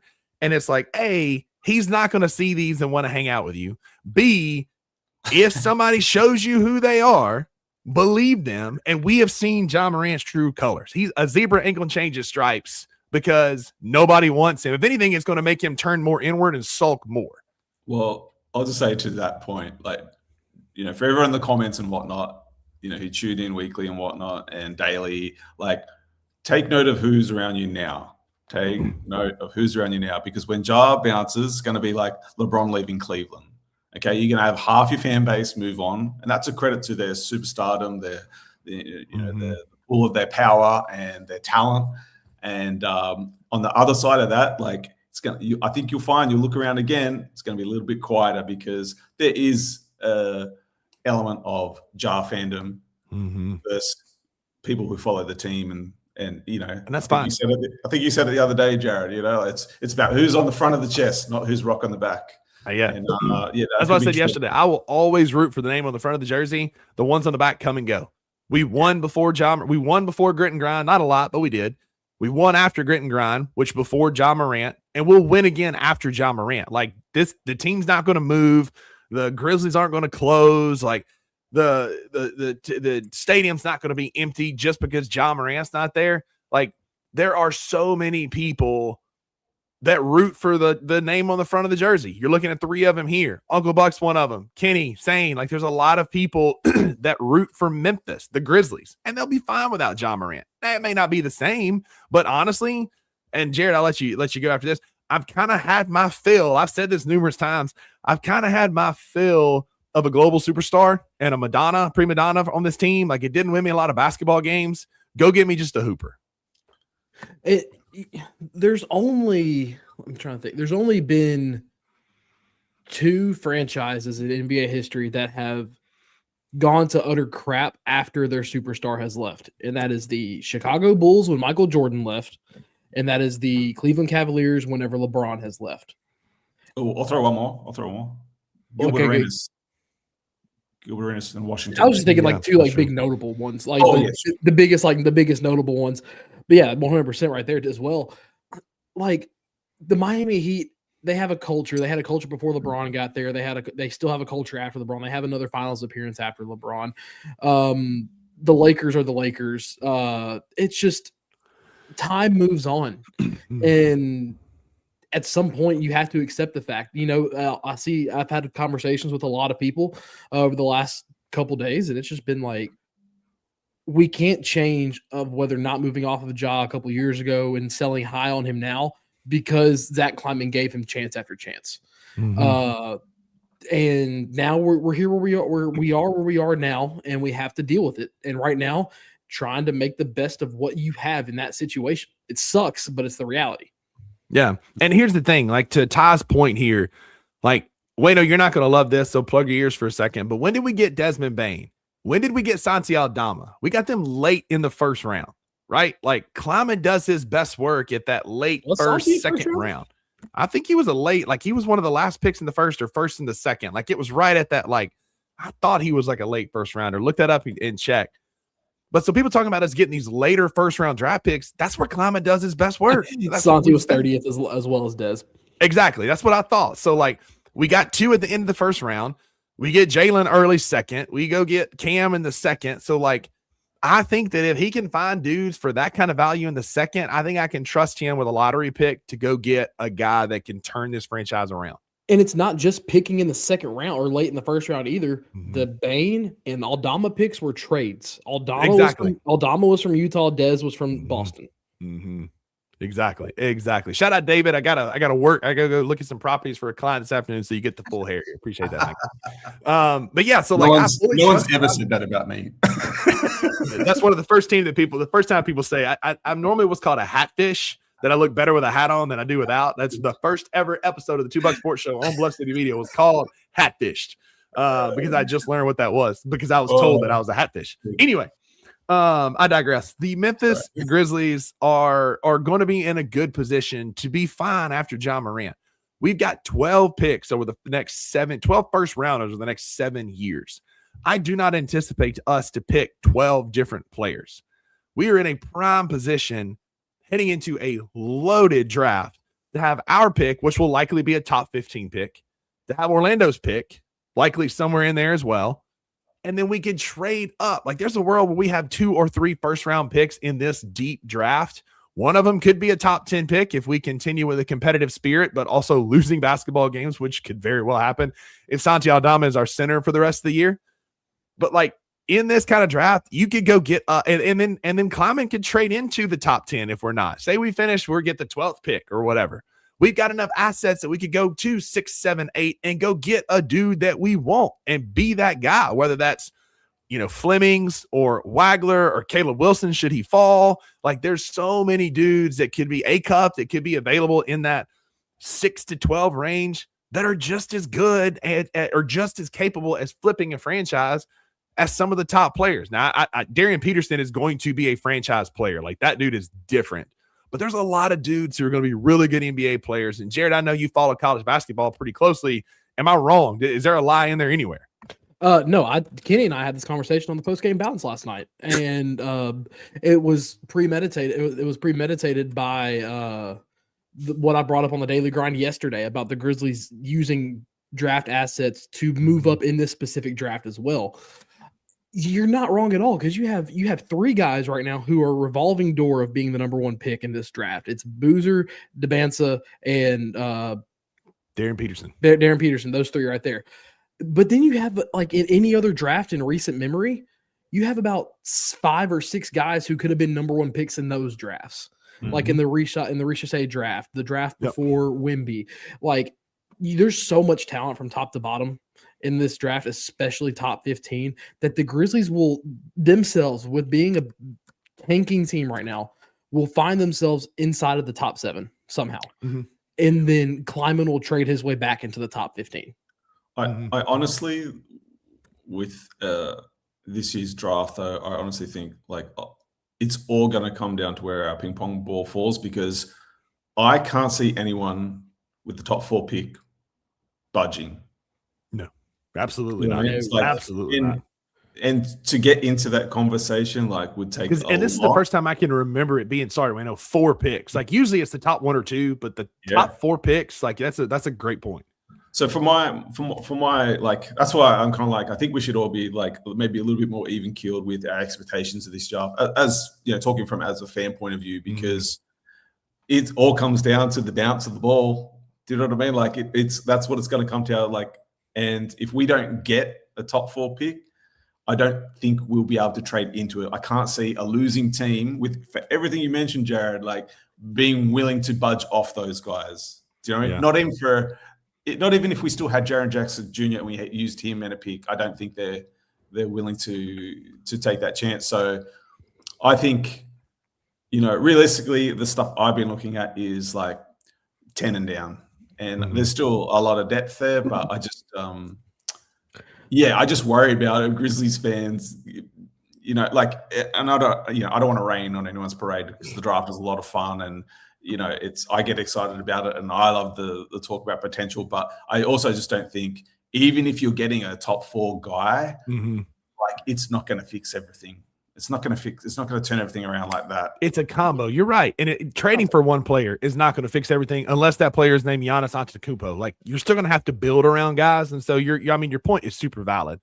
A couple of things have come in here. Evan, I want to get to we'll go to Evans really quick, because we already talked about this. Like, there is a chance that we keep Ja through the deadline. But no, we will not see any Ja, Ty, Edey lineup. Zach Kleiman will shut him down. Zach Kleiman will not play the rest of the year for elbow inflammation, chronic mental instability, whatever you want to call it, to protect him to move this summer. The ship, in my opinion, has sailed. I'm not trying to revisit it, but sometimes you got to bring the lead back up. We've talked about this a few times. In my opinion, the ship has sailed on Ja Morant's second chances. He's had a litany of them. I like the fact that ZK has taken the bit more of like a father approach, or even just like, I mean, here's a quick story for you. I was working for Nike and running their flagship store, and we had a guy there who worked for us, and he was really good. But like, I could train him. I could show him what to do. I could give him all the support. I could put as much staff under him as I want. The one thing I couldn't do is drive over to his house every morning and wake him up. And I can't like stress that enough. Like, I feel like, you know, eventually we had to let him go, because he rocking up late to work every single day. Yeah, you're doing everything else right, but there's a pride in punctuality and showing up for work on time and showing up. Do you know what I mean? And putting your best foot forward. And I think Zach Kleiman has been over backwards for Ja. You know, I don't want to crap on Ja all show, but you know, it's that thing. It's like, well, what else can you do? Like, you can't go out there and play for him. There's a reason he's Ja Morant. So, you know, I think this season, the start of this season, I think this was this is your final shot kind of moment. And like, we got you the coach you vouched for. You know, we've done all this stuff. We brought in Derrick Rose in the past. We've done all this stuff for you. Like, we've had your back through your worst moments in Memphis, through your suspensions, through the criticism. Enough is enough. Like, this start of this year was hey, like, we're showing you all this support. We're supplying all this stuff. What are you giving us other than headache? Yeah. And I just, like, so to that point, like, you know, I just feel like it is time. Now is the time. And Ja's going to do what Ja does. Like, you can't deny the talent. He's going to go to another team. And when he plays, he's going to look amazing. All I would say is that don't base your reactions of individual games. Wait till the end of season. Wait till the end of season. Check out those games played. Check out the headaches through the season. And check out, like, I honestly recommend this to anyone. Like, as a Memphis fan, watch a game from another broadcast crew, or go watch a post game from an opposition. It is super enlightening. It is always like a really good gauge of where players really are, and like the trade value. Like, I do it most games now. Like, I watch like a post game show from another team just to get like what they feel on things. And I tell you, like, for a lot of fans out there, no one wants to touch Ja Morant. Yeah. So. Yeah, I mean, that's fair. Nobody wants him. Clearly, Wendy has said as much. Nobody wants him. Nobody wants to put up with him. Listen, it would be nice to get his value higher, and Evan agrees it's not likely. It's just the ship has sailed. Ja has proven, again, like we said earlier, if somebody tells you who they are, shows you who they are, believe them. And so Edward brings up a good point here. Do we trust, or do we think that Zach Kleiman can find our next franchise player? Jared, what are your thoughts on this? I mean, I understand everyone's hesitancy with Zach Kleiman and trusting him with a rebuild. I think he can. I mean, you had 3 great years of a Ja Morant before, obviously, everything took a downhill spiral after Steven Adams and Shannon Sharp decided to try to fight on the sideline. But I trust him to find a star in the draft. Because we saw him build 2 top 2 seeds in the West. We saw him have another roster that had a top 2 seed before the spiral happened last year. And if you get an early enough draft pick, and now granted, John Jaren fell into his lap, you work your way up into another high draft pick. I trust him on that end. Now, putting the pieces around him, this is where you have to try to keep Ty Jerome.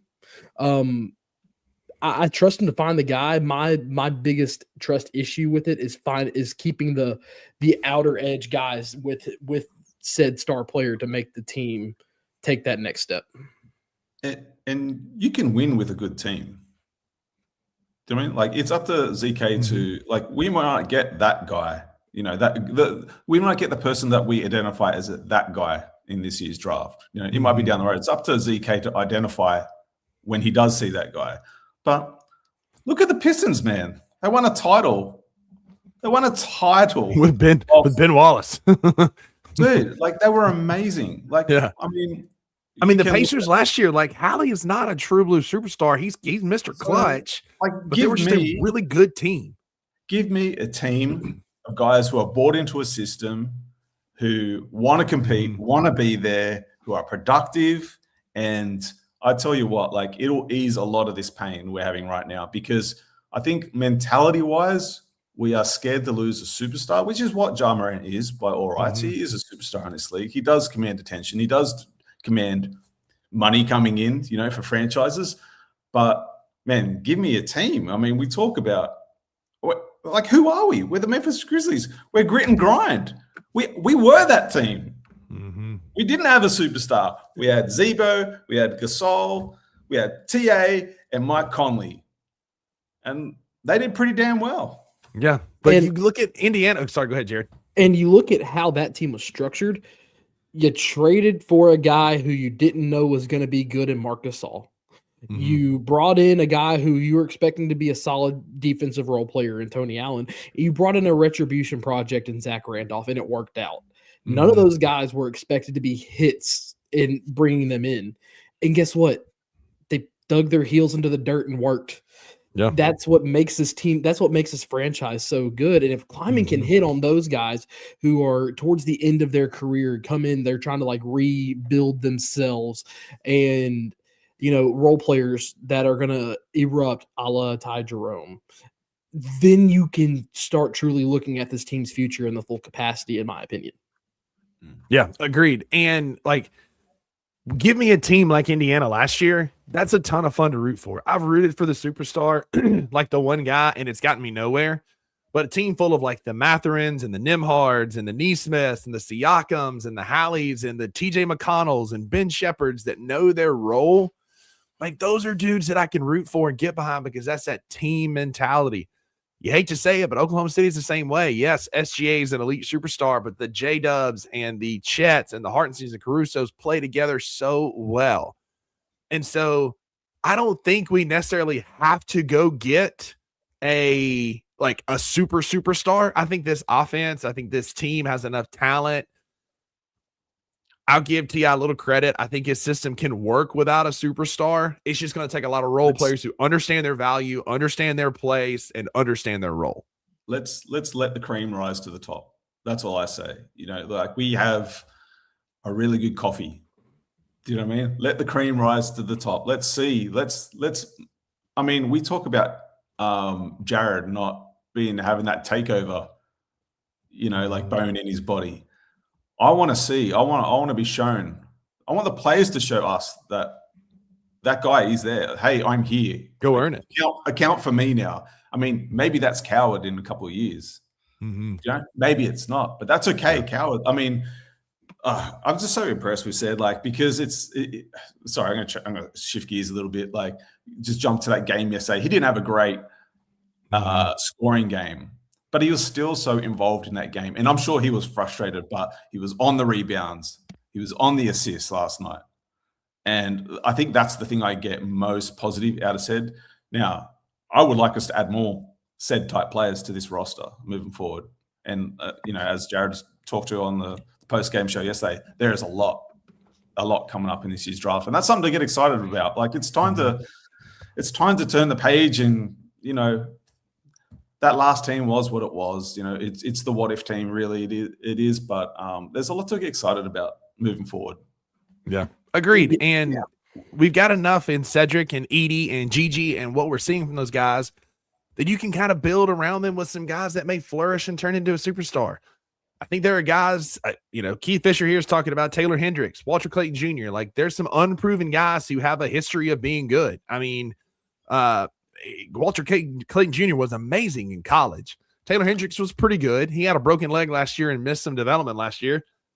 We've got the rest of the year. Try them out, see what happens. If it doesn't work, they can be trade fodder this summer. You can figure it out. It's not like it's a massive swing and bet on these guys, and we'll see what happens. Hey, just a quick shout out. I just want to shout out everyone in the chat, because I feel like we've got like a really good group of guys in the chat who are Memphis fans. And it's real refreshing. Like, it's really refreshing not having to go into endless debates about why we need to keep Ja Morant. So shout out to you guys in the comments. Yeah, it's a bunch of hoop heads who understand basketball and not just blindly following Ja Morant for whatever reason. Like, shout out to y'all and for not yelling at us, trying to convince us that Ja needs to stay. If that's your opinion, give it to us. Put us in the comment, yell at us about it. We'll talk to you about why you're wrong, but come on. But this team in a small market like this, you can build a very, very good basketball team with a bunch of role players. There's nothing wrong with that. They're fun to watch. They win. They know their position. And guys like Edie and Said are game changers. Said's showing he's a rookie right now, but like you said last night, he's still guarding DeRozan. He's still getting he had 7 rebounds and 4 or 5 assists. He's still doing the little things really well on the nights when the shot's not falling, which gives me hope that this guy is going to continue to grow. Gigi has been nothing short of amazing these last few weeks. He's taking this role and just flourishing as our dunker and athlete and just get to the rim kind of guy. So let's see what happens. Does he have a signature move now? Is the over the head over dunk? Yeah, that's a high pickup euro into the lane. It's a once a game occurrence, and then he yabos on somebody right after, and it's incredible. I got a quick question. The big part about sorry. the big part about that with Gigi is he does it once a game, and teams kind of start to guard the lane a little bit tighter with it. And he had that same one yesterday, but then he had that baseline cut as well.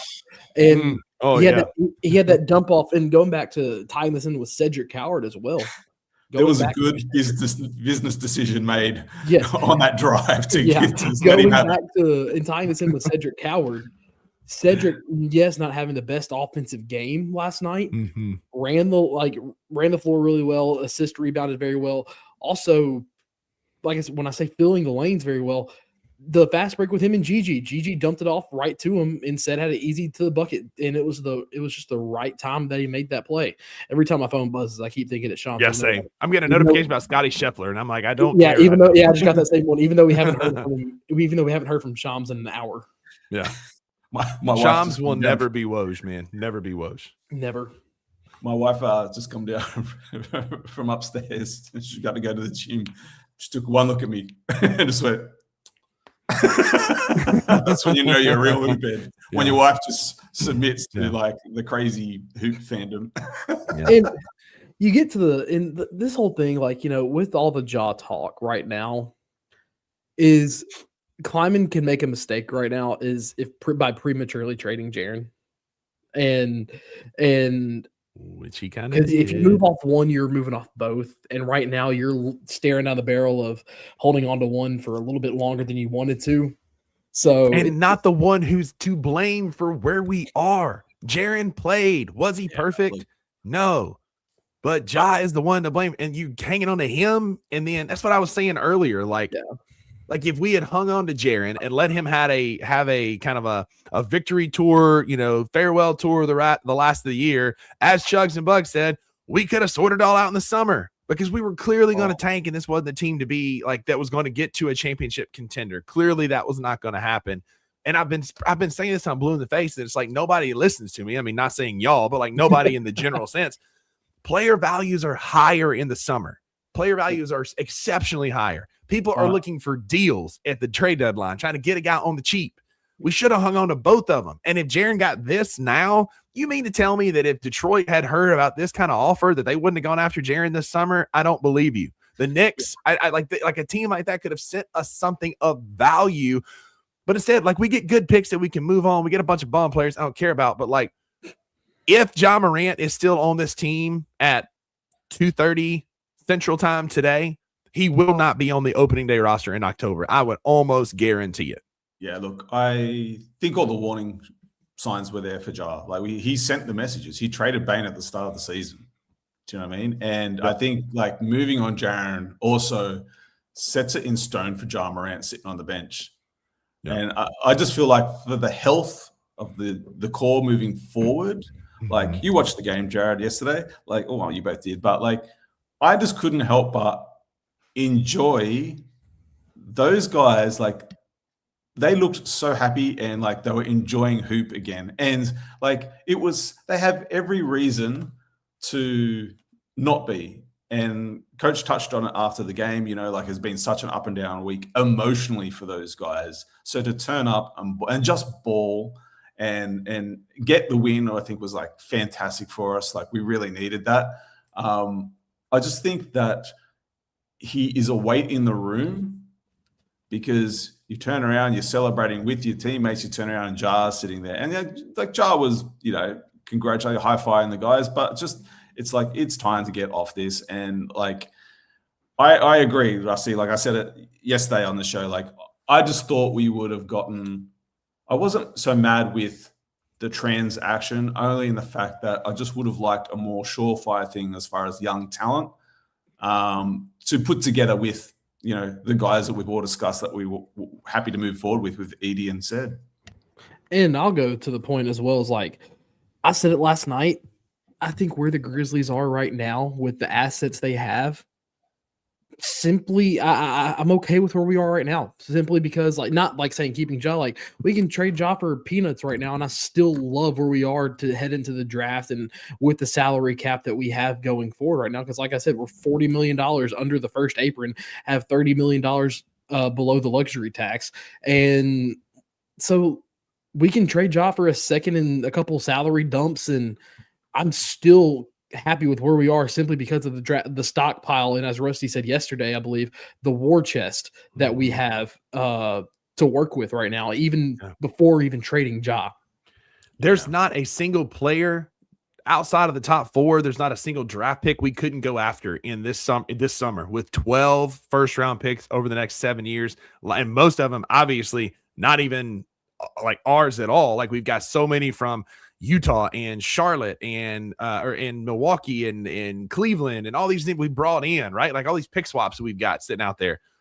We can still trade a bunch of those and keep our picks and still do what we want with them. But like we have a literal war chest, shout out Robert Pera, that we could go get anything this summer. Like just short of maybe Giannis and some stuff like that. But there's a real world where when we mostly do our bidding, when Zach Kleiman does his best work, it's in the summer leading up to the draft. We saw that last year with Desmond Bane. These things tend to happen like that in the summer, and he has got an arsenal at his disposal. And I agree with what you said earlier, Jared. Like I think it was you or somebody said, I think Kleiman's kind of taken a long look in the mirror and kind of seen some of his mistakes, and I think he's going to make them right. He saw that this next gen didn't work out, and so I kind of have some faith in him to go figure it out. He's going to need to show me some stuff in trades and free agents if that's the way we're going to go, but I kind of trust ZK to kind of help us, and definitely in the draft. I'll just say just quickly too, like the Ja trade is going to suck because it's not a reflection of his talent level, and we're not going to get the return on Ja's talent level, but it's a reflection of the player he is today, and the bet that he's made. So that like it's going to suck. Like we're all going to hate seeing the potential walk out the door, but I just feel like for the sake of the new guys that are going to be develop and make that new call moving forward, it's just best to wipe the hands. And it's going to feel like to everyone outside of Memphis that doesn't follow the team as like, I mean, we're going to go through the ringer. But me personally, I'm looking forward not talking about Ja Morant. I want to get back to talking about this team. I want to talk about like I want to talk about the future, not live in the past. There were too many glory day guys on this roster. Even still, we still have them. And what's going to be so annoying though is you talking about Ja Morant, Wayno, is if Ja Morant is still on the team this afternoon, all those Ja Morant purists are going to be, we told y'all Ja's going to stay. Ja's going to stay and play and fix it. And Ja's going to turn it around and Ja this and Ja that. And we're not going to hear the end of it until he's off this roster. Like they're living in those glory day fantasy days that you're talking about. And that's going to be the most annoying part. People are going to be in the comments on all of our shows taking victory laps that Ja Morant stayed, as Shelby hops up here to get in the camera up there. What a beautiful girl. See you later, Shelby. Like everybody's going to be taking victory laps for a guy who's going to get shut down for the rest of the year. Yeah, and all those people will come start praising Kleiman for the wrong reasons. So, Jared, do you want to break the breaking news? Holy schmoly. What? The one you just said? Nope. He got sent-sealed. I said never wrong, just early. Oh. Hang on, Wayno finna get sent-sealed live on air about Shams being let go from ESPN. Oh, man, I was like, just early. I should have made a coffee before the show. I tell you, it's early here. You think they would do that after the trade deadline's over? They wouldn't do it right in the middle. Wow. Yeah, that's what I mean. I was like, that's huge. We're in the midst. That would be something. But yeah, that's going to be the most unfortunate part is we're going to have to hear the victory laps about Ja Morant. Shout out Keith Fisher. He's already getting ahead of it and say that's going to be him. He's going to be in the comments doing it. But Ja ain't going to play. Ja has played his last minutes as a Memphis Grizzly. Y'all know just as well as I do that he's going to get shut down for the rest of the year to make sure he doesn't get some foolish injury and really tank his trade value this summer. And we move him heading into the draft.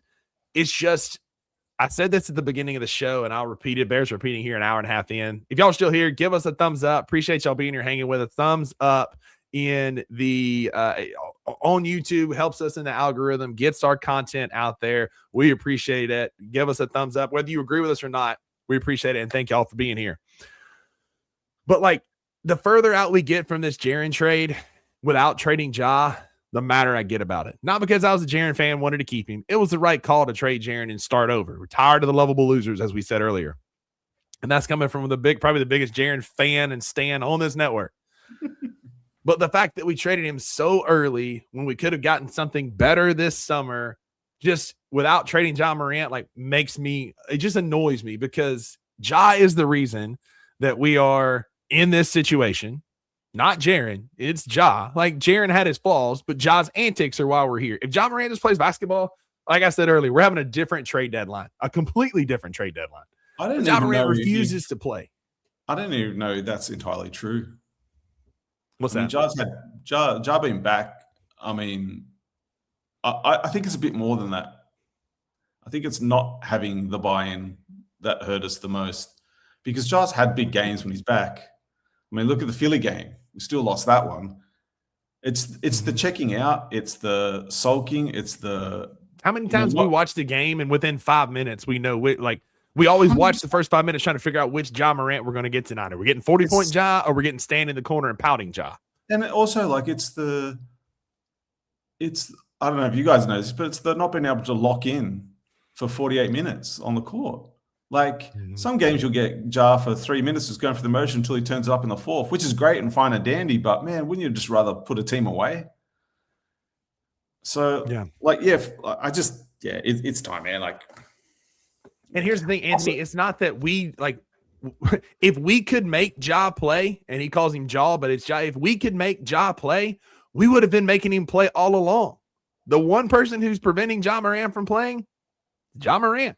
Like, it's Ja Morant. And so I wish that Zach Kleiman could call down and be like, Ja, you have to play tonight. And he says, yes, sir. And then he goes and gives us his 40-point night.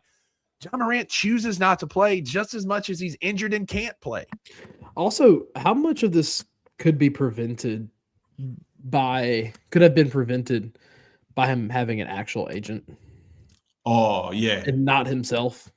I think at least a PR team. Yes. At least a PR team, an agent, probably as well, but at least a PR team. But he's had an agent in the past, and that hasn't stopped the nonsense. Do you know what I mean? So that's kind of my counter to that, playing devil's advocate. Like, yeah. I think that if he had I agree with you, though. This season, if he had an agent, I think, and someone who knows how to handle him, I think the PR disaster would have been a little less and maybe kept a little bit more in-house. I think the negotiation with Zach Kleiman maybe would have went a bit smoother as far as about like, all right, Ja, like, you need to show these guys that you can play, that you can give them, or else you're not going to get the extension. And not getting the full extension wouldn't have been the end of the world, because I think he still would have got paid, probably not as high. But if he really loves Memphis and wants to stay in Memphis, and I mean, you're making a pretty good packet off endorsement deals and whatnot, and playing half the season. And I don't know, man, like, I just feel like, yeah, in the past, he's had an agent and it hasn't stopped anything. It's been his immaturity and his work ethic. And again, we're like talking about year 7 Ja with absolutely like not even an average 3-point shot. I mean, he's terrible. His game he's a fantastic passer. He's a fantastic facilitator. He's dynamic. He's explosive. His game is get to the rim, but that's where it stops. And unfortunately, like, I mean, I go back to that Lakers game as well, because they sagged on Ja, and Ja got super frustrated with officials because every time Ja attacked, he was met at the rim with Jackson Hayes, who, for all his flaws, is super athletic and long. And Ja couldn't get his shot off against him. He wasn't getting the calls, and which I think downspiraled a lot of stuff. And that was like a real eye-opener for me this year. The no point of return, I think, for everyone is like, as a hoop head, just, and just like playing the game the right way. You can't quit on your team. Yeah. You quit on the team, you're quitting on Memphis, and yeah. I mean, we talked about this earlier, Smooth Southpaw. Like, I think whoever lands in the top 4, they're going to stay there. Nobody's going to move out of the top 4. But I think a Ja and a number 8 could maybe move you up a little bit. But a Ja Morant's not getting you in the top 4 of this draft. I'm sorry. teams don't want the headache, man, and they don't want the headache. And Clearly, we're seeing that. They don't want. Yeah, like this. As I said, like when he moves, we're probably not going to get picks with it. It's not a reflection of his talent level, which is going to be the most heartbreaking thing for us. Like we're not going to get the talent level return, but we are getting the return on his value now in the league, which is minimal. And adding, no one's going to take on the pick with Ja Morant because no one wants the extra stuff. Okay, whether he's moved beyond that now or not is irrelevant because that's not how the league views him. And you might as well, get 60 cents on the dollar right now because it's going to change nothing come summer. It's going to be the same situation. We'll still be struggling to get off him. And it's kind of like get what you can now because I just don't want that cloud following the rest of the team around. And we've had enough distractions this season and last season. I've said it all year long. Imagine this squad without distractions. Imagine this squad with everyone bought in. I mean, I don't think Jaren Jackson Jr. was entirely happy with the new system, but he was a pro about it and he turned up for work. That's the thing. You talked about it. Go ahead, Jared. I'm sorry. No, you're good. You look at Billy Reinhart on Twitter. I just saw this tweet. He basically says Ja Morant has 2 years, $87 million remaining on his contract after this season. Forget about giving up assets for him. Would he get roughly $43.5 million on the trade on the open market right now? He wouldn't, and that's why teams are hesitant. And that's how they're not gonna teams wouldn't pay Ja $43 million. So why give up something that would equal that in value for a trade right now? And that's why the value is so low. And here's the thing, I'm seeing a lot of people, there's no downside to keeping Ja Morant. And shout out Joe Mullinex. Joe's a Grizzlies writer and covered him for a long time. He's got 4 counters to that make a ton of sense. So there's no harm in keeping Ja Morant. One, he can't play if they're going to try and trade him again this summer. He will not play because he's so fragile. He could get hurt again very easily. 2, his value is likely not going to improve. Maybe a team will overpay and you'll get lucky, but Ja Morant cannot do anything to improve his value at this point. Nothing. Number 3, no one aside from Brandon Clark is left from when he came in. And you think that's going to help his mentals and he's going to be super excited to be out there when BC's not playing? And then 4, he will almost certainly not be invested in what the team that publicly wanted to trade him will be doing. You think Ja's been checked out and pouty and sulky so far? Yeah, ask him to play for the team that has actively been trying to play him, actively been trying to trade him, actively putting him out there, actively saying that we don't care where Ja Morant wants to go. He's going to where we get the best deal from. Ja Morant is going to pout like a 4-year-old petulant child. He will not go out there and play hard. Yeah. Anthony, in the comments, it's not about stretching his minutes out. He doesn't play. He doesn't play, man. Buddy. He just doesn't play. We'd be doing that all season if that was you the think case. You think if he was gonna play, he would settle for just 15 minutes? This system is built for Ja resting. This system we have now, it's built for him to sit out and maximize the time he's on the court. And he couldn't even do that, man. We're talking about Anthony Davis has played more games in the last 3 years than our superstar. It's a bit deeper than just Ja getting minutes, making minutes of he doesn't play. We don't refer to Ja Morant as injury prone, and there's a reason for that. It's just the longer this goes on, the worse it'll get, in my opinion.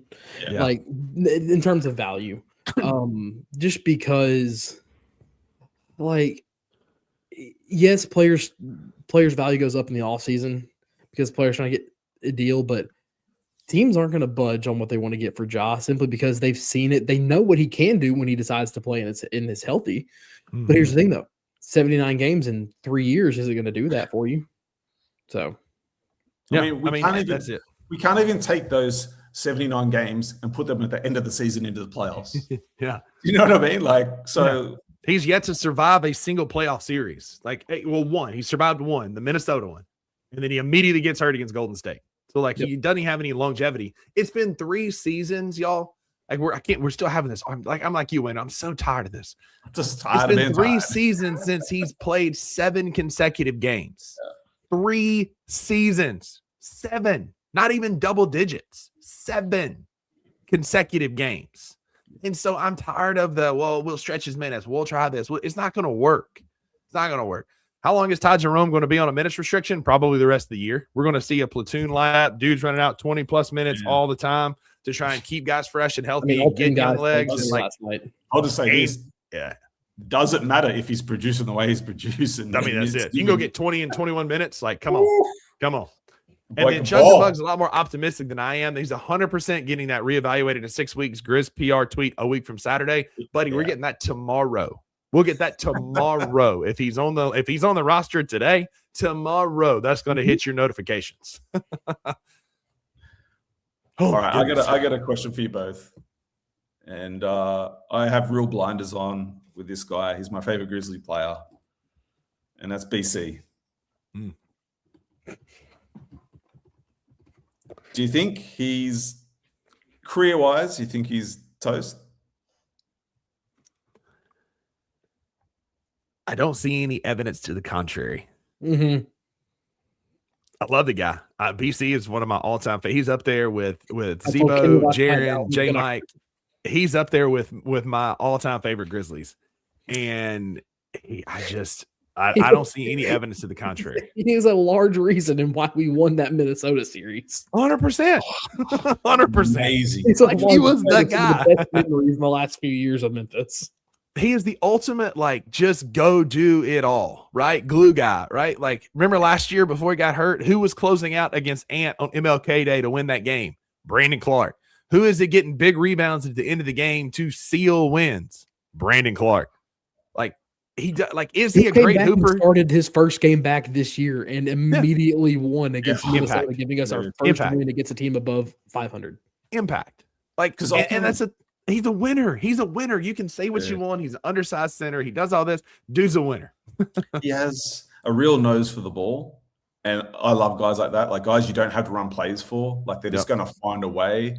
And that's what I love about BC. So in that instance, like I can live with a less athletic BC because I just know he's going to be right place, right time kind of player. But I just feel like, man, these injuries are just compiling up. And yeah, like I love BC. That's the guy I'm going to be saddest about when he's finally off the roster. I'm going to be a mess. Same. Like that one's going to hurt more than Jaren. Obviously more than Ja. I'm going to hurt more than Dez. That one is going to hit me in my feels, man. Like do not that's ask just me a to record that day. Like the logical side of me, I get it. Like just like with Jaren, like I can separate the two. I can be logical and like it makes sense, but that's going to hurt me in my soul when I get that notification. Look, bro, I'm welling up thinking about it. I'm a grown ass man. Yeah. Crying about another grown-ass man. How ridiculous. No. And that's like, listen, we're not arguing that at all, Keith Fisher. You're exactly right. Like one of these guys will replace Cam Boozer, Caleb Wilson will step right in and be the next BC, but they won't be Brandon Clark to me as a fan. Like as a fan, like Brandon Clark will always have a big old special place in my heart. You know, whatever, call me whatever, a softie, I don't care. This is the fan side of me talking. I'm a fan is short from fanatic, and I'm a Brandon Clark fanatic. Yeah.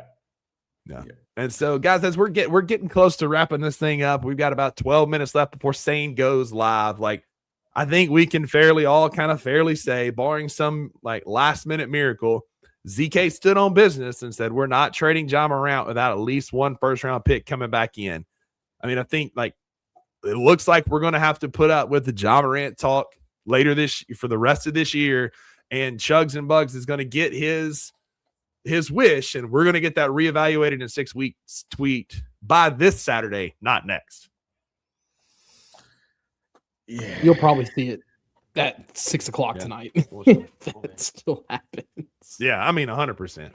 You know what I always love about the and always hold out for at the trade deadline is all those really late submissions,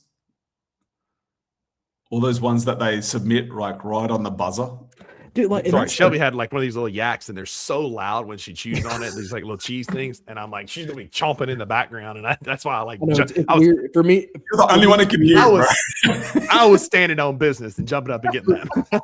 For me, it's weird doing a show right now without having a dog under me whining. I've got Boone the lab, and I've got Shelby my Doberman just kind of milling around over here, and Shelby's got the cheese. Boone wants it. They're fighting back and forth. Boone's an aggressive chewer, and this thing would be deleted in just a second. That's so how like I'm trying to like keep it like and not have it like chomping in the background. So sorry about that. Moose, come here. He doesn't care. He doesn't care. My dog doesn't care for my antics. Anything else that y'all are expecting? Anything else y'all want to talk about? James Harden going to Cleveland. I don't think that's going to work. Is Donovan Mitchell and James Harden actually going to be able to click in Cleveland? Like, I don't see that being a winning combination. I'm just confused on that. That one still confuses me. Like, that confuses me from both sides. Like, the Clippers who were on a hot streak doing that to Harden, because yes, Harden has a history, but I genuinely think that Harden did not ask out this time, and the Clippers were like, we're old. What if we do this? Yeah. And so, weird. Who knows? He's been producing as well. Like, it's not as if he's having a down year. Like, he's averaging like, dude, every notification I get is just, but yeah, I don't. That trade just didn't make sense. I don't see that working. And then 80 and Trey, we talked about that at the top of the show. Like, it's a weird trade. I hope Washington didn't screw up their timeline by jumping too early. Now, in theory, it could work, but like 80, you might get. He's played 29 games for Dallas. Like, I just don't think that's going to be a thing. Same with, like we talked about, with Kuminga in Atlanta and Porzingis in Golden State. Some weird things that happened, and unfortunately, none of the things that we wanted to happen have happened. As we're going to go ahead and give y'all back a few minutes, take a break, get some water, bathroom break, and get ready for the Anthony Sane Show going live in 9 minutes. If something happens between now and then, you're on your own. Sane will talk about it at the top of the hour. Any last remarks, guys, before we get out of here? No. We'll probably get some trades that filter through kind of at the deadline. Like, it happens every year, but it's weird to have radio silence from almost everyone, like not just Shams, but Chris Haynes as well, for almost an hour on a day like this. So, but no, enjoy the Grizzlies tank. We're going to win some fun games. We'll lose the ones we're supposed to lose, but games against like the Kings and others, we'll win. Don't get too mad about that. We'll still win like 28, 29 games, maybe 30, and still end up with a decent pick. So just enjoy the ride. I mean, like you said, we won 38th year. We got the second overall pick. And here comes a trade. The Nuggets are trading Hunter Tyson and a 2032 second to Brooklyn for the less favorable of a Clippers Hawk 2026 second. Denver creates an open roster spot for the buyout market and gets out of the luxury tax. Like, that's the first tweet that Shams has dropped in an hour. Like, look, it's not over till it's over.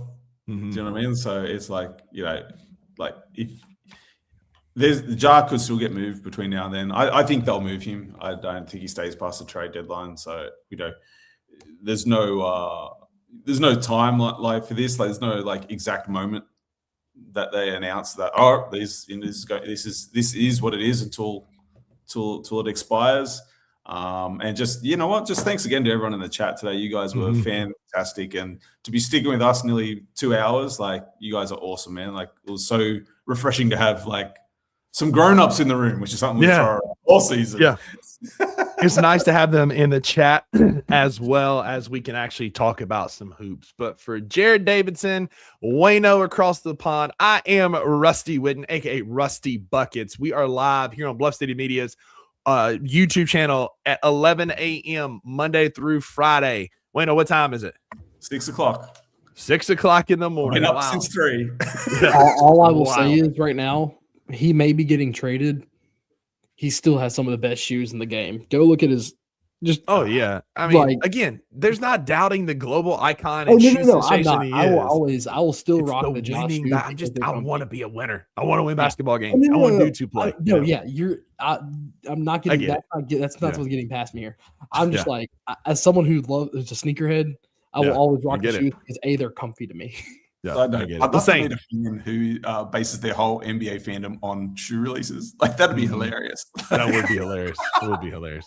I saw another tweet. Just don't announce trades. Have them have players be surprise entrants like the Royal Rumble. I And, saw that too. Absolutely hilarious. Like Absolutely hilarious. imagine the Lakers last year with Luka running out of the tunnel. Yep. Oh, hilarious. And Anthony Davis hobbling out in street clothes. Hilarious. But for Wayno and Jared, that's going to do it for us. Y'all stick around for Anthony Stain at 1 o'clock as he takes you right up to the deadline. Appreciate y'all hanging out with us. We'll be back tomorrow at 11 a.m. Central right here on Bluff City's media channel, YouTube channel. In the meantime, go be a friend to somebody who needs a friend, and we out. Thank you for listening to the $2 Sports Show. If you enjoyed this episode, leave a rating and a review wherever you download your podcasts. Also, like and subscribe to Bluff City Media's YouTube page. We'll see you back here next time.